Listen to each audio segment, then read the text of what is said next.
साथियों, मैं doctor Manoj Ahuja Ahuja news channel में आपका हार्दिक अभिनंदन करता हूं। आहूजा न्यूज़ बुलेटिन देखने से पहले हम आपको बता दें, हमारा न्यूज़ चैनल कोई प्रोफेशनल चैनल नहीं है।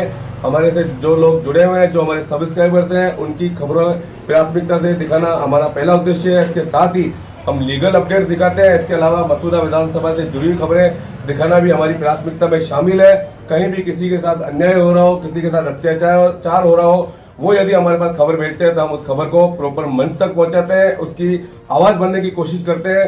हमारा न्यूज़ चैनल ऐसे कई लोगों को उनकी समस्याओं को निवारण कर चुका है। आज फिर हम आपके पास महत्वपूर्ण खबरें लेकर के आ रहे हैं। और अगर आपने हमारे न्यूज़ चैनल को सब्सक्राइब नहीं किया है तो आइए, आप भी हमारे परिवार के सदस्य बनिए, हमारे न्यूज़ चैनल से जुड़िए। आपकी खबरें भी दिखाना हमारी प्राथमिकता है। आइए आज की विशेष खबरें देखते हैं। संत निरंकारी मिशन द्वारा बाबा हरदेव सिंह जी की स्मृति में संपूर्ण भारतवर्ष में 100 के करीब निरंकारी सत्संग भवनों में निःशुल्क नेत्र जांच शिविरों का आयोजन किया जाएगा, जिनका समय प्रातः 10 बजे से दोपहर 2 बजे तक रहेगा। मरीजों की जांच वहां पर उपस्थित योग्य डॉक्टरों की अध्यक्षता में की जाएगी। इसके अतिरिक्त मोतियाबिंद से संबंधित रोगियों का ऑपरेशन सरकारी अस्पतालों में किया जाएगा और मिशन की ओर से ज़रूरतमंद मरीजों को दवाइयां एवं नज़र के चश्मे भी दिए जाएंगे, ताकि अधिक से अधिक संख्या में मरीज इससे लाभान्वित हो सकें। केकड़ी ब्रांच मुखी अशोक कुमार रंगवानी के अनुसार, जैसा कि विदित ही है कि निरंकारी बाबा हरदेव सिंह जी के सानिध्य में संत निरंकारी मिशन ने आध्यात्मिकता द्वारा विश्व को प्रेम, दया, करुणा, एकत्व जैसे भावों से जोड़कर दीवार रहित संसार की परिकल्पना को साकार किया। उन्होंने भक्तों को आध्यात्मिकता के साथ साथ मानवता एवं प्रकृति की सेवा करते हुए अपने कर्तव्यों को निभाने की प्रेरणा दी। वर्तमान में इसी श्रृंखला को सतगुरु माता सुदीक्षा जी महाराज निरंतर आगे बढ़ा रहे हैं। इसी मंतव्य की पूर्ति हेतु आज 23 फरवरी को यह नेत्र जांच शिविर लगाए जा रहे हैं। इसके अतिरिक्त कोरोना काल में जब समस्त भारतवर्ष के अस्पतालों में ऑक्सीजन की कमी हो गई थी, तब मिशन की ओर से 19 परियोजना के अंतर्गत 21 अगस्त 2021 को संपूर्ण भारतवर्ष में लगभग 350 स्थानों पर 1.5 लाख के करीब वृक्ष रोपित किए गए और साथ ही उनकी देखभाल करने हेतु 3 वर्षों तक गोद लेकर उनके पालन पोषण का भी संकल्प लिया गया। केकड़ी ब्रांच मीडिया सहायक रामचंद टहलानी ने बताया कि इसी महाअभियान को आगे बढ़ाते हुए मिशन के सेवादारों द्वारा इस दिन 50,000 वृक्ष और लगाए जाएंगे एवं उनकी निरंतर देखभाल भी की जाएगी, ताकि प्रदूषण का स्तर कम किया जा सके एवं प्राणवायु अर्थात ऑक्सीजन का निर्माण अधिक से अधिक हो सके, क्योंकि मनुष्य का जीवन जिस प्राणवायु पर आधारित है वह हमें इन वृक्षों के माध्यम द्वारा ही प्राप्त होती है। वृक्षारोपण का कार्यक्रम टांकावास, केकड़ी व गुलगांव ब्रांच द्वारा मिलकर टांकावास ग्राम में निर्माणाधीन सत्संग भवन पर वृक्षारोपण कर गुरु पूजा दिवस मनाया जाएगा। संत निरंकारी मिशन द्वारा प्रति वर्ष स्वच्छता एवं वृक्षारोपण अभियान का आयोजन किया जा रहा है, जिसमें मानव कल्याण की भलाई के लिए बाबा हरदेव सिंह जी का यही दृष्टिकोण था कि प्रदूषण अंदर हो या बाहर, दोनों ही हानिकारक है। किंतु इस वर्ष कोरोना की विषम परिस्थिति के कारण मिशन की ओर से जहां जहां पर संत निरंकारी सत्संग भवन है, केवल उन्हीं स्थानों पर एवं उनके आसपास के क्षेत्रों में स्वच्छता अभियान चलाया जाएगा। उक्त जानकारी संत निरंकारी चैरिटेबल फाउंडेशन के सचिव आदरणीय जोगिंदर सुखीजा द्वारा दी गई। इन सभी अभियानों का आयोजन कोविड-19 के दिशा निर्देशों की पालना करते हुए ही किया जाएगा। इसके अतिरिक्त जल संरक्षण की दिशा में महत्वपूर्ण कदम रखते हुए पालघर जिले के आदिवासी तलासरी क्षेत्र में सायवन गांव के घुलुमपाड़ा क्षेत्र में तृतीय सीमेंट नाला बांध CNB का निर्माण किया गया, जिसका लोकार्पण बुधवार दिनांक 23 फरवरी 2022 को जनरल सेक्रेटरी संत निरंकारी मंडल आदरणीय श्री सुखदेव सिंह के करकमलों द्वारा किया जाएगा। इससे पूर्व भी 2 सीमेंट नाला बांध का निर्माण आदिवासी जनजातियों के कल्याण हेतु किया जा चुका है। उल्लेखनीय है कि संत निरंकारी मिशन सदैव ही मानव कल्याण के लिए अग्रणी रहा है, जिनमें मुख्यतः स्वास्थ्य, शिक्षा एवं सशक्तिकरण के लिए सेवाएं की गई हैं और यह सभी सेवाएं निरंतर जारी हैं। कस्बे के शिक्षक पवन धुमश के जन्मदिन के अवसर पर आज महासिंह बाबा के स्थान पर जो नज़ारा देखने को मिला, वो नज़ारा अपने आप में अद्भुत नज़ारा है। महासिंह बाबा के स्थान पर पहुंचते ही वहां पर पहले से ही छोटी सी प्यारी सी बच्ची अपने पापा के साथ बैठी हुई दिखाई दी, जिसने अपने सर को देखते ही गुलाब के फूलों से स्वागत किया। अपने पापा से फूलों की माला लेकर पहनाए, अपने पापा को कहा कि सर को साफा पहनाओ, और जब केक निकाला तो उस पर गुरुदेव नाम देखकर आश्चर्यचकित रह गया। शिक्षक ने बालिका एप्पल से जब ये पूछा कि बेटा आपने ये सब क्यों किया, तो बालिका ने बड़े ही खुशी भरे अंदाज में कहा कि आप भी तो मुझे चॉकलेट व टॉफ़ी खिलाते हो, फिर आज आपका बर्थडे है तो मैं क्यों नहीं खिलाऊंगी। इस पर शिक्षक के चेहरे पर जो खुशी के भाव देखे गए, वास्तव में वो खुशी हर किसी के नसीब में नहीं होती। शिक्षक धुमश ने बालिका को गले लगाते हुए पूछा कि बेटा आपको किसने बताया कि मेरा बर्थडे है, तो बालिका ने तपाक से जवाब देते हुए कहा कि पापा के फेसबुक पर देखा था, तभी पापा को बोला कि सर को केक खिलाकर हैप्पी बर्थडे बोलना है। उसके बाद पापा यहाँ लेकर आ गए। 5 साल की बालिका ने जिस प्रकार से अपने आदर्श शिक्षक को प्यार व सम्मान दिया है, इससे उच्च कोटि का ना तो सम्मान हो सकता है, ना ही इससे बेस्ट बर्थडे सेलिब्रेशन हो सकता है।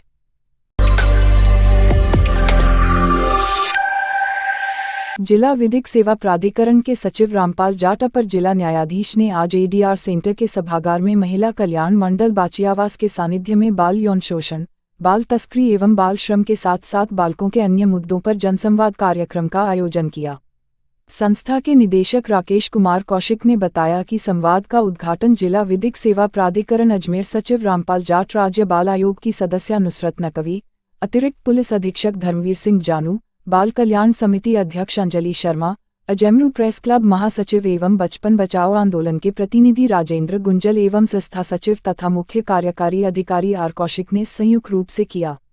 सचिव रामपाल जाट ने कार्यक्रम की अध्यक्षता करते हुए कहा कि सभी के प्रयासों से हम बाल कल्याण के मुद्दों पर बेहतर कार्य कर सकते हैं तथा इस प्रकार के जन संवाद कार्यक्रमों से बाल यौन शोषण व बाल दुर्व्यवहार रोकने में साझा भूमिका सुनिश्चित की जा सकती है।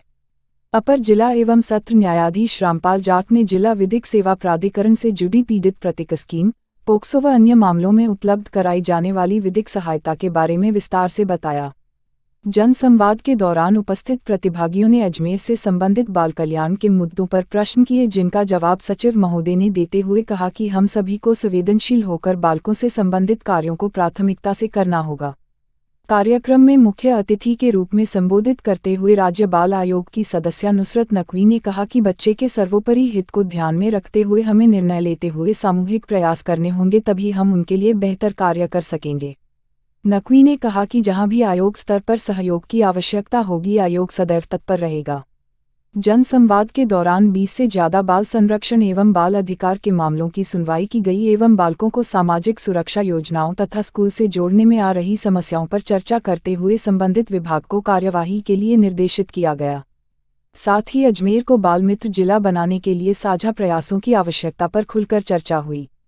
कार्यक्रम में कैलाश सत्यार्थी विल्ड्रन फाउंडेशन के प्रतिनिधि इल्हान सेमिना, तस्करी विरोध इकाई से अशोक कुमार विश्नोई, जिला बाल संरक्षण इकाई से रुचि गौरिया, अभिषेक गुजराती, स्वास्थ्य विभाग, शिक्षा विभाग, चाइल्ड लाइन, बाल कल्याण समिति सदस्य एवं बाल कल्याण से जुड़ी संस्थाओं के प्रतिनिधियों ने भाग लिया। निदेशक राकेश कुमार कौशिक ने सभी का आभार व्यक्त किया। कार्यक्रम का संचालन समन्वयक नानूलाल प्रजापति ने किया। संस्था की एक्सेस टू जस्टिस एवं चाइल्ड लाइन कार्यक्रम टीम व लक्ष्मण सिंह, विक्रांत बोयत आदि ने सहयोग किया।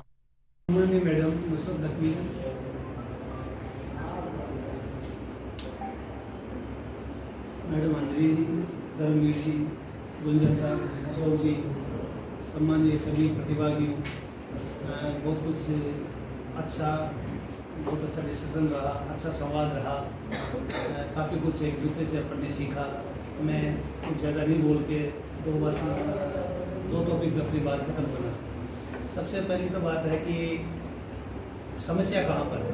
समस्या है एटीट्यूड। और एटीट्यूड क्यों खड़ा होता है? क्योंकि नॉलेज नहीं। जहाँ ज्ञान नहीं होता फिर आदमी वो निरंकुश होता है, उसके एटीट्यूड खड़ा होता है। तो knowledge is power of powers. कोई भी आदमी हेल्पलेस नहीं है। जहाँ तक आयोग की बात है कि किसी भी बात को लेकर आयोग तक पहुँचे, आयोग पॉलिसी मेकर डिसाइड कर सकता है। आयोग एक चीज सिर्फ एक आदमी की समस्या को है ना, वो समाधान के लिए है ना, आपके समक्ष नहीं आ सकता। तो जो भी स्टेक होल्डर्स हैं सारे के सारे अपन इनमें इनको सबको जो अपने स्तर पे करना है, कानून बना हुआ है, रूल्स रेगुलेशंस बने हुए हैं, टास्क फोर्स दी हुई है, लेकिन what is the work plan क्या है अपना, ये अपने को मालूम होना चाहिए। और टास्क फोर्स से क्या आयाम है, क्या उसके कर्तव्य हैं, कहाँ पे उसे समाधान ढूंढना है, क्योंकि समस्या वही खड़ा करता है जो समझकर समाधान को जानता है। पहले समस्या है, समाधान उसके बाद है। इसलिए समस्या खड़ी होगी तभी तो समाधान की ओर आगे बढ़ेंगे। इसलिए मेरा ये महर्षि दयानंद सरस्वती विश्वविद्यालय अजमेर के कुलपति के नाम कार्यवाहक कुलसचिव डॉक्टर भागीरथ सोनी को अखिल भारतीय विद्यार्थी परिषद के लॉ कॉलेज इकाई अध्यक्ष दिनेश चौधरी के नेतृत्व में विधि विद्यार्थियों की 4 सूत्री मांगों को लेकर ज्ञापन दिया। इकाई अध्यक्ष दिनेश चौधरी ने बताया कि आज महर्षि दयानंद सरस्वती विश्वविद्यालय अजमेर में एबीवीपी ने 4 सूत्री मांगों को लेकर ज्ञापन दिया, जिसमें साइबर क्राइम और साइबर सिक्योरिटी में डिप्लोमा कोर्सेज प्रारंभ करने, एलएलबी द्वितीय और तृतीय वर्ष का परिणाम आने के बाद भी अंक तालिका प्रिंट होकर महाविद्यालय नहीं पहुंची, जिससे तृतीय वर्ष के विद्यार्थी बीसीआई में अपना रजिस्ट्रेशन नहीं करवा पा रहे हैं और द्वितीय वर्ष के विद्यार्थी स्कॉलरशिप में ऑब्जेक्शन के कारण काफ़ी समस्या आ रही है। पीएचडी में विधि की सीट दी जाए और पीएचडी के विद्यार्थियों को स्कॉलरशिप प्रदान करवाई जाए और एलएलएम के रिवोल्यूशन के फॉर्म की डेट 23 फरवरी है। तकनीकी कारणों से पोर्टल बंद हो चुका है, जिसे प्रारंभ किया जाए। उक्त मांगों को जल्द पूरा न करने पर एबीवीपी उग्र आंदोलन करेगी। इस अवसर अमित पुरोहित, गौतम सूर्या, विवेक मेघवाल सहित एबीवीपी कार्यकर्ता उपस्थित रहे।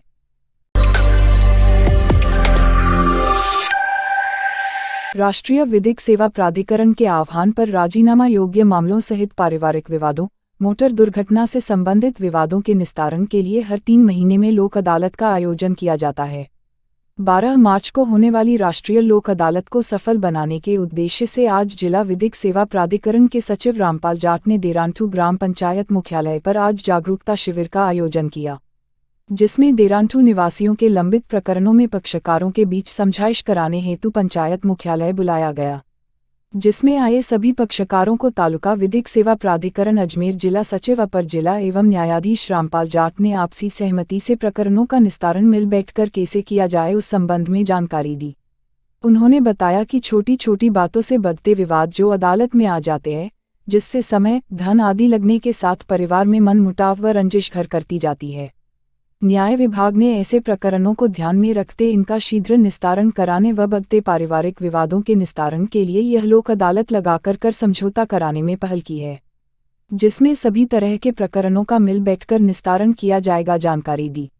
आयोजित इस शिविर में सरपंच विजेंद्र सिंह राठौड़, ग्राम विकास अधिकारी Ramveer Meena, paralegal advocate Hemant Prajapati, volunteer Bharat Kumar Prajapati, advocate Sukhdev Chaudhary, advocate Lalit Narayan Mehra, advocate Hemant Shekhar, advocate Narendra Singh Rathore, advocate Waseem, advocate Jitendra Gurjar, समाजसेवी जीवराज जाट, राजेंद्र सिंह राठौड़, कैलाश पाराशर के साथ पक्षकार गण व ग्रामीण उपस्थित थे।